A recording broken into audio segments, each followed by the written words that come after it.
Framing the Issue podcast, a podcast put on by the Home Builders Association of Greater Charlotte and put on by the Young Professionals Council of the Home Builders Association.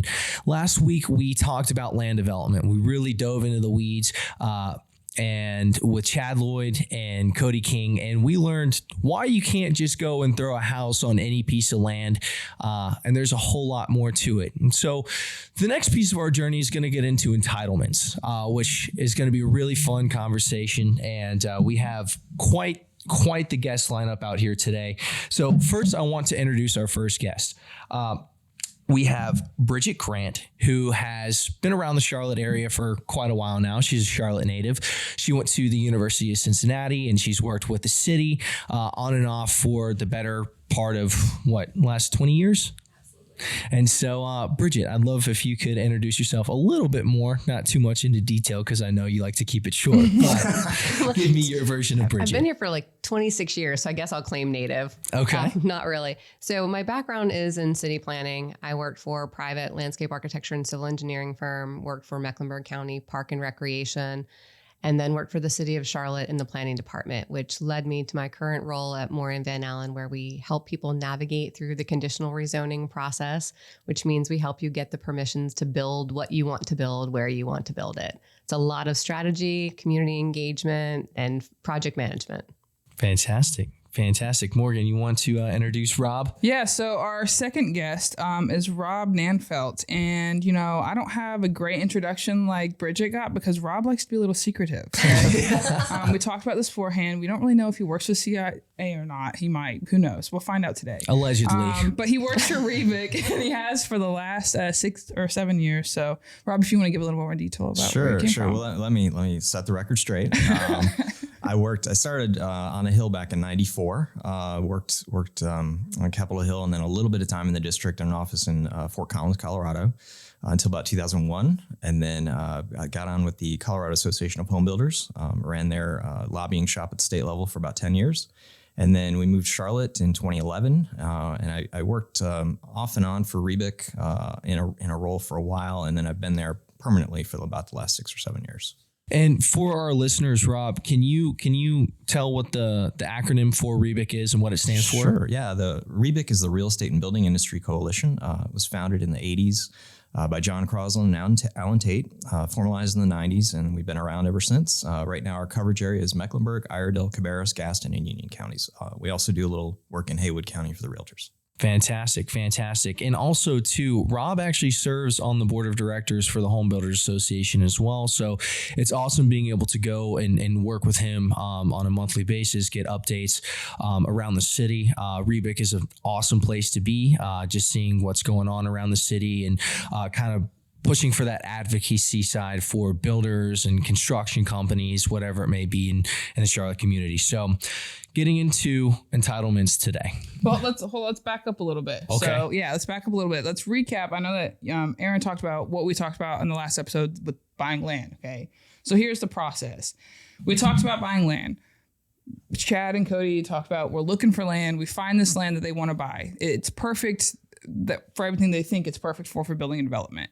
Now we're getting into, before we actually purchase it, that's when we get into these entitlements, right? So we found this land. It's in a great market. It's in a good school district. It's in a pretty good municipality. Like, all the things line up. So now we have to discuss, can we actually build on this land? What can we build on this land? Are we, what's the city allowing us to do? And that's what this entitlement process is about. Am I wrong?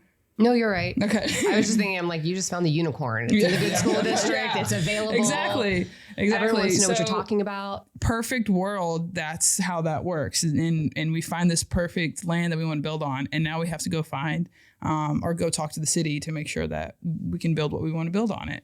And I know that some people confuse entitlements and permits together. So can you just explain the difference between the both to make sure, it is different. It's not the same. Entitlements is sort of your step one. It's what you're allowed to do on the piece of property. So every piece of property has zoning that tells you what you are entitled to build on it. Can you build one house on an acre? Can you build 5? It goes through that process. So oftentimes when someone's looking at a piece of property, they call me to see what they're allowed to do under the existing zoning. if there's any flexibility in what they're allowed to do, or if they need to change the zoning and what's the likelihood that they would be able to change the zoning, those entitlements to be able to build the development they want to build. And that's sort of the first step that you have to get to before you can get into land development permits. And so we talk about having to go and talk to, different municipalities, different cities, different communities and whatnot. Who are the key players that go into the entitlement stage of the home building process? It's interesting. It used to be you started with staff and elected officials and you would try to get their support, knowing that, if you don't have staff support, it's a really heavy lift. If you don't have council or elected official support, it's a really heavy lift.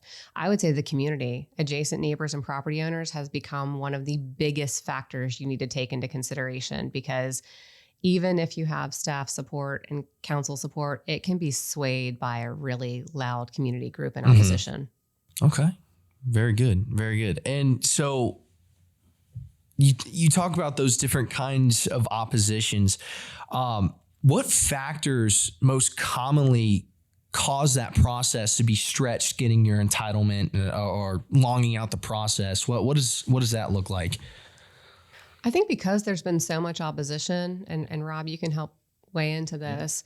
I think that municipalities have started to raise the bar on what gets included in an entitlement process. And for you guys, it's really early in the process. You're maybe looking at purchasing the land.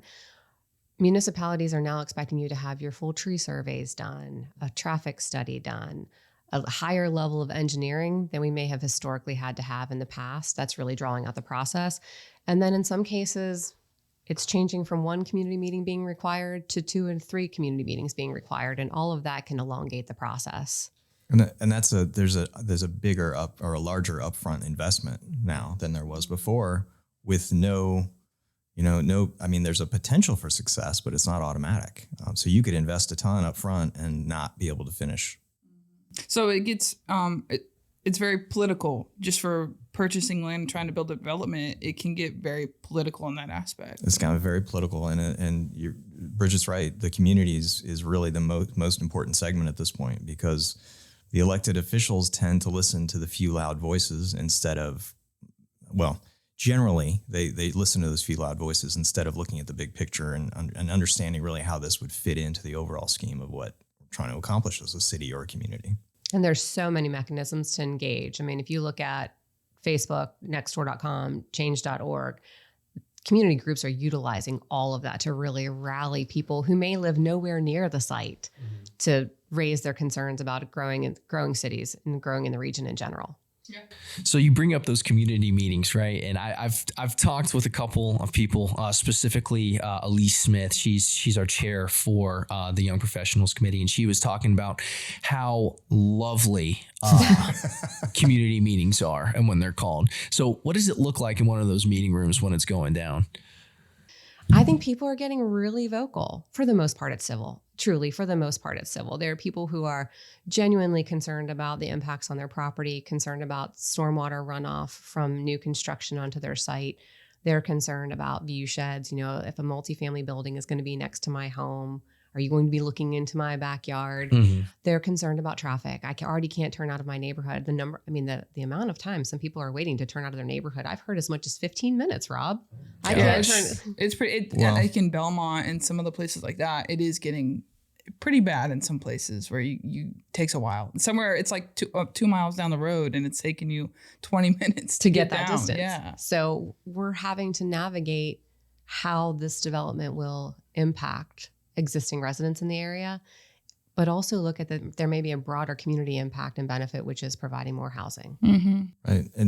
And with more housing comes more community amenities. There's more things to do. That's sort of the balance. On the traffic issue, I'll tell you, that's why we were so engaged in the whole transportation initiative or referendum that passed this last November in Mecklenburg County. Part of it was, look, we got to get caught up and we got to get ahead of this a little bit in terms of infrastructure. And that was a big reason why we were engaged. Can you explain a little bit more about what that was? Sure. We worked with the towns and the county and the city of Charlotte and Mecklenburg County. The Charlotte Regional Business Alliance was kind of took the lead on the effort, but we had to get the General Assembly to allow there to be a vote on a referendum, which would create a tax increase of sales tax over the next 30 years to fund transportation infrastructure specifically, just a directed fund. That they couldn't use the funds for other things. It has to be transportation related. And so the guardrails were set up pretty tight. And it passed pretty close. It was 52 to 48%. But we see that as an opportunity to try to get a little bit of the pressure off folks that are, get whacked with off-site improvements and all these kind of things, which raises the cost of housing. Well, if we have a dedicated fund for transportation infrastructure and we use those dollars appropriately, then that should help ease some of that concern in the community. We just need our leaders to communicate that more effectively to the folks in the community. And sometimes they don't always lead that way. So we're working on it. What do you think the most common misconception or frustration that these communities have when they, are going through these? What do you think the most common one of those frustrations are? Enough is enough. Yeah. Which is difficult to put into words. Go ahead. Well, here's the problem. Okay, I've lived in Charlotte since 2011, so I've been here. This is my 15th year. And I could have the position of, hey, let's raise the drawbridge. There's enough folks here, nothing to see here. Move on to a different community. But that's not the way it works. I understand that there are great opportunities here. We live in a fantastic place. We have a wonderful airport, 6th busiest in the world. We're 2 hours from the mountains. We're 3 hours from the beach. We have deep water ports that aren't very far. We have an intermodal with rail and other ways of moving goods and services. This is you want to talk about a unicorn. This is an incredible place to be. And as such, people move here. Businesses want to move here. And we just have to find a way to balance that all and try to convince the naysayers that there are reasons why this is a positive thing. So the more businesses move here, the more housing we have to find to house those employees. Do you think it's you think it's a lot of just uneducated, not in a bad way, uneducated, but in a way that they just don't know any of the information of when people are building houses? Do you see them back down a little bit more when they finally get more information of those positive things that are coming through, or, hey, we're working this way to get this taken care of for you guys, you don't have to worry about it? Do you see them backing down a little bit more, or are they still, it's like their ears are closed and they don't want to hear anything?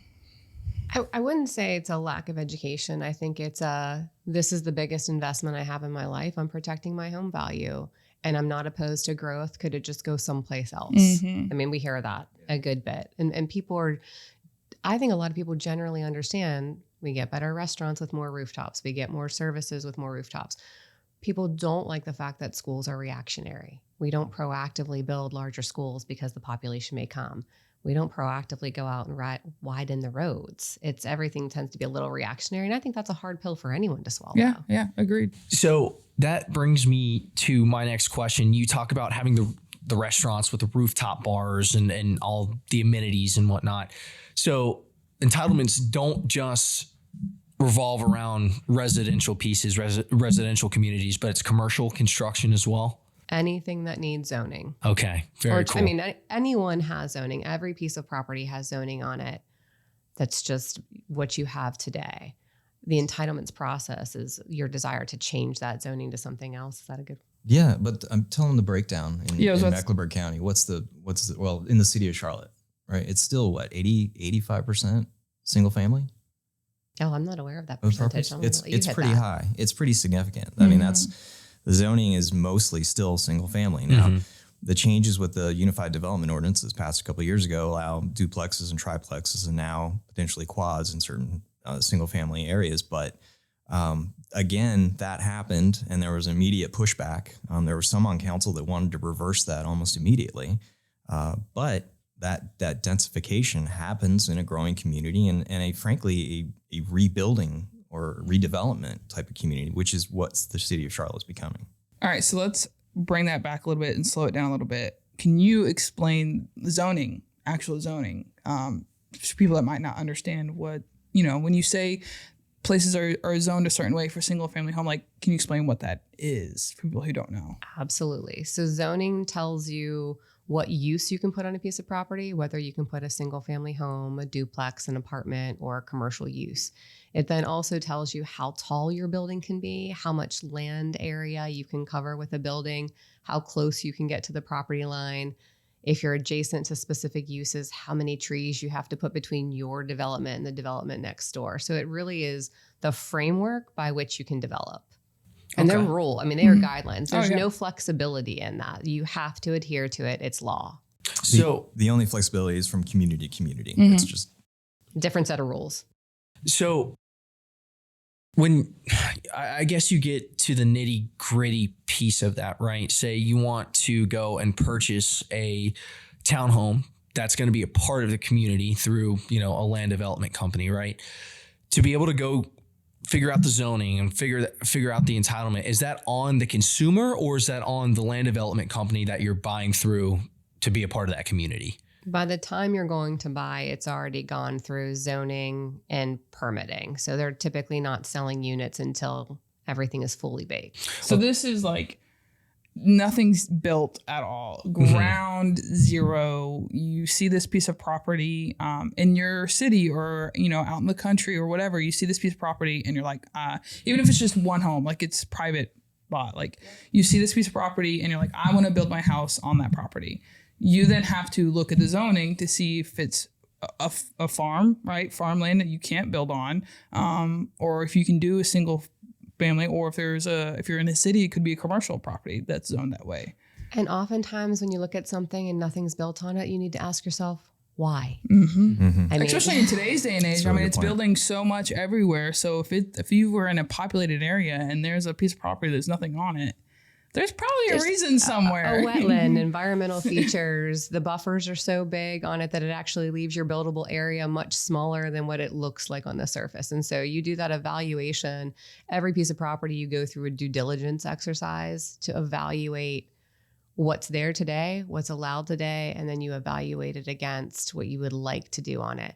And sometimes once you start that evaluation, you figure out really quickly this piece of property will not work for this use based on how much they are asking for it. And I'm really glad you said that, because my next piece was going to be, say you get your entitlement, you go through the zoning process, you finish all of that. Can a project still fail after you have all the pieces put together? Absolutely. Can it? The percentage is going up on that, unfortunately. There's a little bit of sometimes you overcommit during the entitlement process. You commit to doing too many things, maybe too much open space. Maybe you cut down the number of units by too much. Maybe you give in to too many offsite improvements, and you can't actually, when it comes time to implement it, make all of the final pieces work. So there are definitely projects that get entitled. The market could change. There, a really strong market for one product type. There's a lot of it out there. The market changes, and then you have a surplus of land that people aren't interested in. And those shifts can happen a lot more quickly than some anticipate. Yeah. And Rob, you were touching on why that percentage of failed projects is steadily going up. Why is that? I think it's because there's not as much land available, so the competition is greater. The angst from certain parts of the community is higher. There's just a lot of headwinds now in comparison to before. Yeah, it's a great place to invest. It's a great place to come to, but it's just getting that much harder just because of remaining developable land. Now that's why you're seeing more growth go to the outlying counties. But then now there's a tension there so it continues to kind of ripple. And the downside of that is that creates additional transportation challenges. If you're living in Stanley County and you're working in Charlotte, your commute just got pretty considerable, which is why infrastructure is that much more important to try to get on it. So you had mentioned a UDO. Can you explain a little bit more about what a UDO is in the process? Sure. UDO is Unified Development Ordinance. It's not just the city of Charlotte. Other communities have them around the area, all across the country. And the idea is that you create, let me just put it in you have all these rules that are all over the place in different binders. And a couple of years ago, the city decided we're going to put all that in one place. and it'll be a more streamlined approach, so everybody knows, create certainty, everybody knows what they're getting to on the front end, and that was the theory behind it. In practice, that hasn't quite come to fruition yet, because for two reasons really. One, some of the language on the front end, and we knew that it was problematic, but there were political reasons to try to get it passed when it was, and so we're kind of fixing some of those language issues down the road. That's one piece of it. The other piece is the implementation from the staff side, and there are really good people over there that are trying to make it work. Now, are you talking specifically about Mecklenburg? Yeah, I'm talking about the city of Charlotte, because that's kind of the big one right now. There are really good people over there that are trying to make it work, but with a new document like that and new rules, and there have been amendments that have been made over the last couple of years. So when staff is looking at a project that's been submitted, they're looking at different sets of rules over different periods of time to see which one applies. So it's confusing from that perspective. You've also got new people that haven't had a lot of experience doing these kind of reviews, so it's challenging for them. So it's hard on both sides, and I think we're trying to make the best of it, but it's been a bit of a slog. So what do you think would be beneficial to try to help streamline that process a little bit more, or try to fix, how tough it's been working through that? Do you think? Yes, Rob. Please, tell me what you think. I think continued engagement. I reached out to people like Bridget and others. We sort of had this core group that had worked on the UDO, and we sort of stay in touch and flag things that come along and try to fix those as they happen. On the staffing side, I will say that let me back up for just a minute, because there are really two pieces to this. There's the land development side, which we're talking about entitlements and things like that. But then there's the vertical construction side of things. And they are handled by two different entities. So in the city of Charlotte, they handle the land development, everything horizontal. And then when all of that is done, or partway through the process, the county handles the vertical construction. Those are like when you have your building inspected and things like that as you go through that process. Right now, there is a bit of a communication breakdown between the two. It's mainly because of a technology issue. And so they're working on trying to resolve that. And to the city's credit, they've hired a consultant to come in and say, okay, how do we fix these things? And the county is a partner in that as well. So I think that from a mechanical standpoint would be a huge fix if we can streamline that a little bit. So that piece, getting staff continue to be up to speed on how this works at a greater rate of speed, because we still continue to have a lot of plans being submitted. And then on the higher level, fixing language pieces that just don't match up.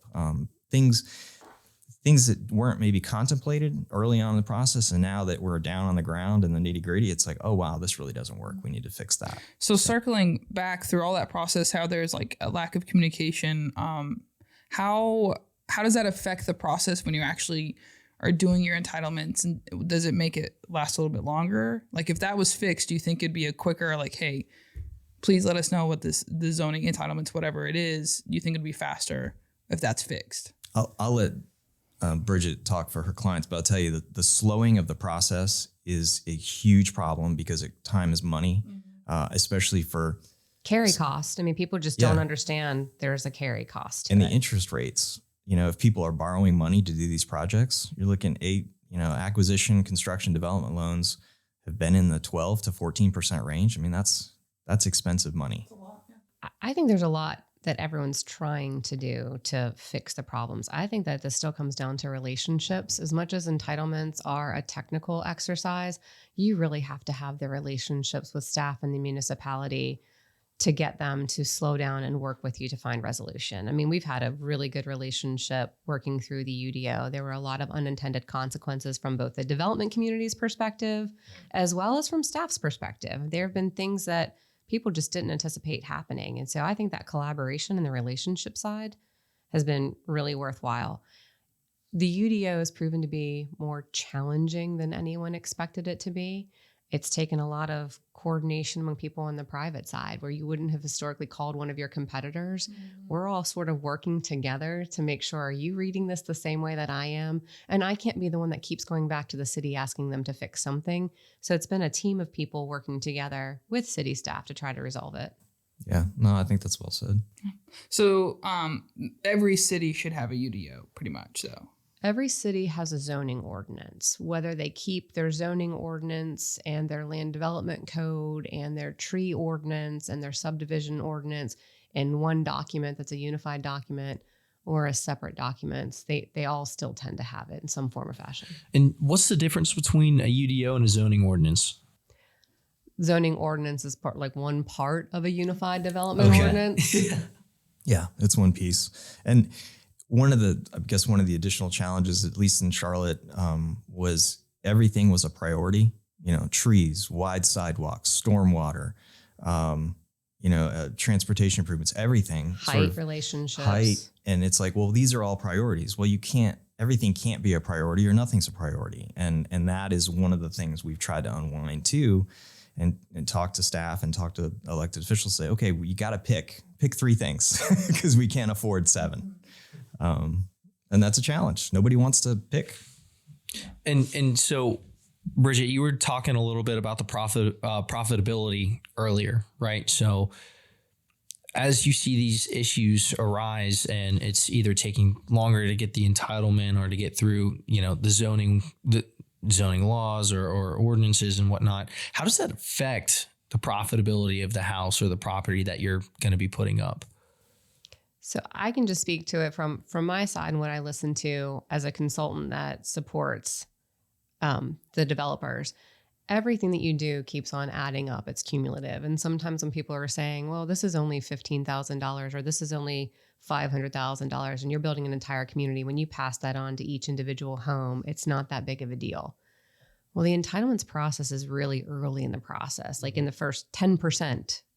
Of if you were phasing it. And so if you start to build up that it's only or it's just impact, that just keeps on accumulating over the life of the construction project and future interest rates and other things that really does ultimately end with the homeowner. It gets passed on. That's right. I mean, you want to talk about cost? I'll give you a cost. Apartments, just apartments. So you would think less costly than a single family, at least per unit, right? It's not. It's not. It's what lately I've heard ranges of $275,000 to $350,000 per door.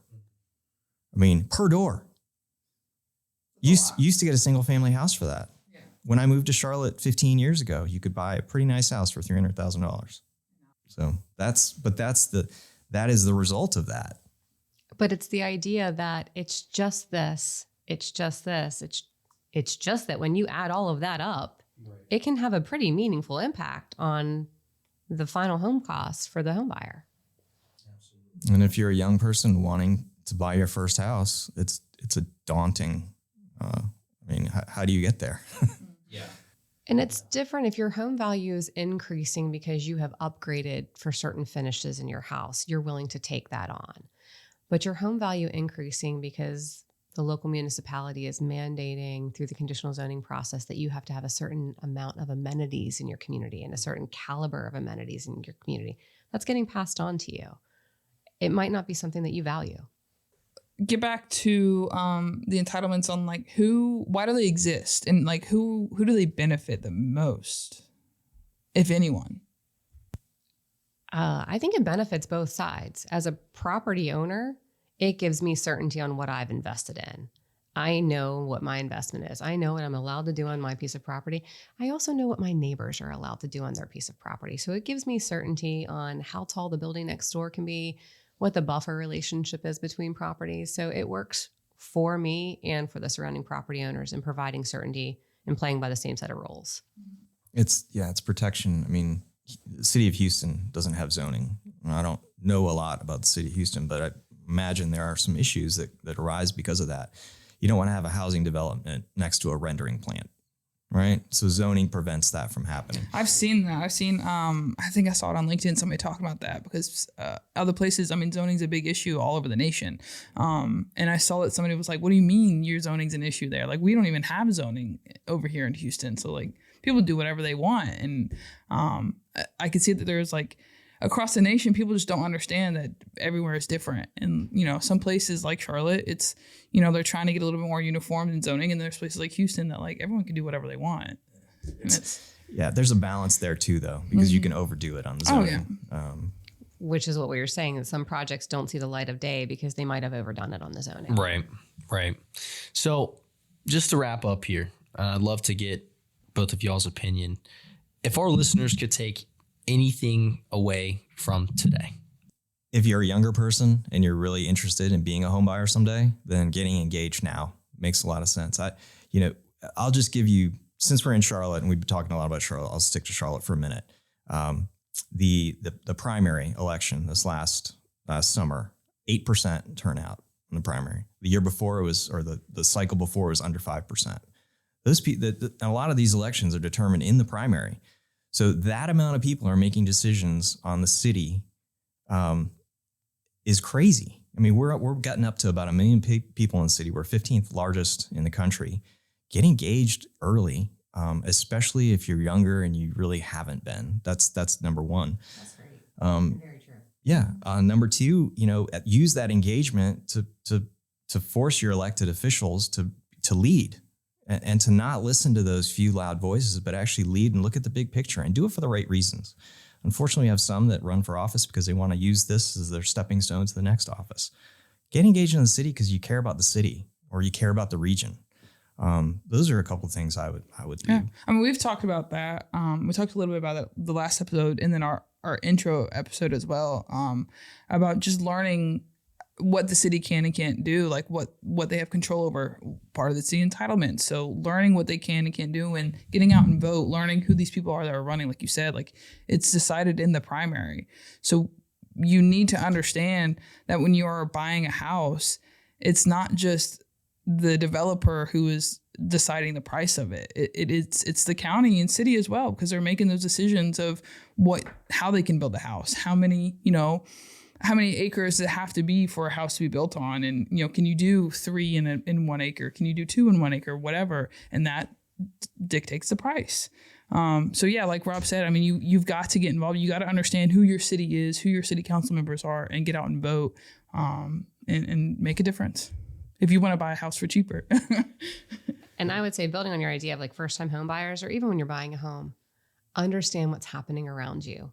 Understand what the zoning is for your house, for your site, but also what's around you. A lot of people get really upset. There are woods behind my house and someone told me it was never going to be developed. Well, I don't know who told you it was never going to be developed. Yeah. But I highly suggest you look at the zoning, look at what's going on, look at the long range area plans to see what the vision is for that piece of property. People are often really surprised about the development that pops up around them. And I think for due diligence on personal home buying, you should really take stock of what's happening, even on the road that leads to your house. So, ladies and gentlemen, go do your civic duty. That's a big one. Go do your civic duty. We have it for a reason, and know what you're going to get into. Know the land that you're going to go into, and just be prepared for a lot of conversations and a lot of community meetings that are going to be a whole lot of fun. But thank you so much for listening to the Framing the Issue podcast, a production of the Home Builders Association of Greater Charlotte. Join us next month where we're going to be talking about land planning and community design. We're going to have some pretty good guests for that episode as well. And make sure to go and listen to this podcast on whatever streaming service you use, whether it be Spotify, Apple Music, YouTube, heck, we might even get on the radio one of these days. I'm just playing. But please tune in for next month. But for Morgan and I, this has been the Framing the Issue podcast, and we'll see you on the next one. Thanks, Rob and Bridget. Thanks for having me, guys. Yep, thank you, guys.